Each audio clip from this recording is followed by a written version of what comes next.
A gente assiste a essa cena lamentável justamente no momento em que o Brasil está vivendo um repique da Covid-19. E no Piauí não é diferente. Nos últimos 2 dias foram mais de 800 novos casos da doença. Para entender melhor a atual situação e como poderemos sair dela, eu converso ao vivo por videochamada com o médico e pesquisador Miguel Nicoleles. Ele é coordenador do Comitê Científico de Combate ao Coronavírus do Consórcio Nordeste. Boa noite, professor. Obrigada por participar do nosso jornal. Boa noite, muito obrigado pelo convite. É um prazer.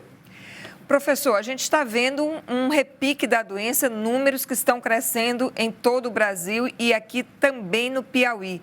Nós no Piauí, o senhor conhece a nossa realidade porque estuda também essa realidade piauiense. Temos suporte de rede hospitalar para os números que virão ainda pela frente em decorrência das festas de fim de ano? Essa é a grande pergunta que nós estamos fazendo para todo o Nordeste e, na realidade, para todo o Brasil, né? O nosso grande receio é exatamente esse, que o aumento de casos que está por vir em decorrência das festas de final de ano podem levar a uma saturação dos serviços hospitalares, não só no Piauí, mas em todo o país, de forma sincronizada. Essa é a grande diferença da segunda onda com a primeira onda, onde houve um tempo para que o vírus se espalhasse por todas as regiões do Brasil. Nesse instante, todas as regiões do Brasil estão apresentando crescimento de casos e taxas de ocupação de hospitais muito altas. Nós estamos recebendo na madrugada de amanhã 30 pacientes vindo de Manaus e lá já circula uma nova cepa do vírus. O que Teresina e o Piauí devem fazer para não chegar ao mesmo risco do colapso que existe hoje no Amazonas?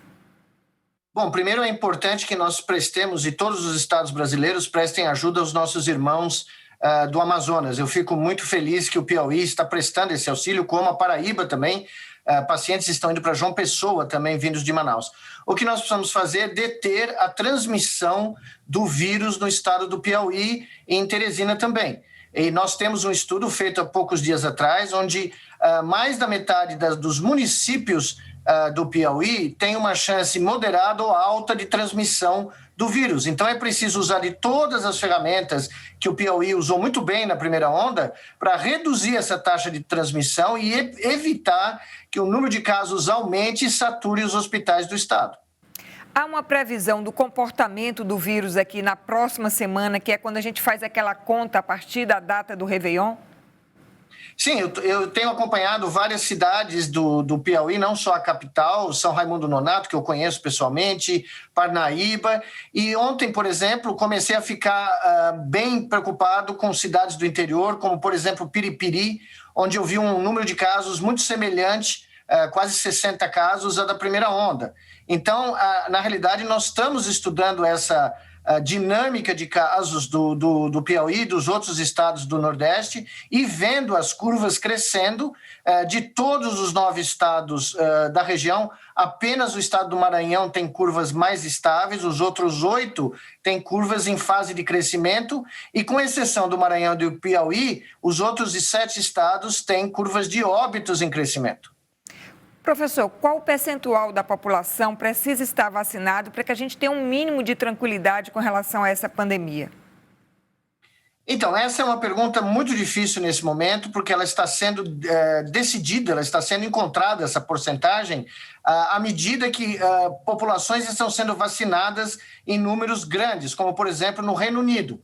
Apesar desse número ainda ser desconhecido e da vacinação já ter começado, mesmo no Reino Unido, onde já mais de 150 mil pessoas estão sendo vacinadas por dia, o governo decidiu usar do isolamento social mais rígido, chamado lockdown, para reduzir drasticamente a taxa de transmissão, para impedir que novos casos sejam gerados até que a gente tenha esse número de pessoas grande o suficiente vacinado para ter uma queda dramática do grau de infecção desse vírus.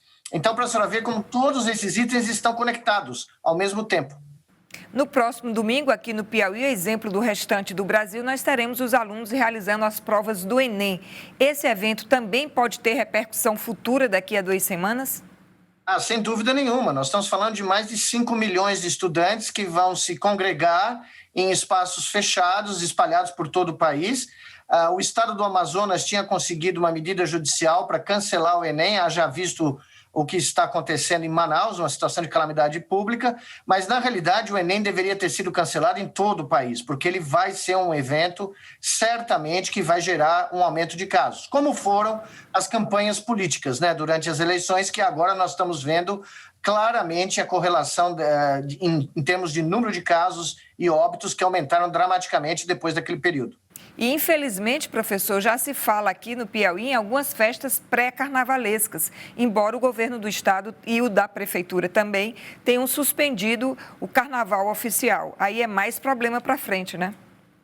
Não, sem dúvida nenhuma. Nós já estamos abordando isso nas discussões que nós temos no nosso comitê, porque é uma preocupação enorme. Vários estados estão cancelando as suas festas oficiais, desfiles, né, de escola de samba, tal, mas o problema é que existe uma série de festas informais ou de blocos ou festas mesmo em recintos fechados de clubes que podem vir a acontecer. E elas não poderiam acontecer nesse momento. Seria um outro evento, como as festas de final de ano, que levaria a uma explosão de casos e óbitos no Brasil.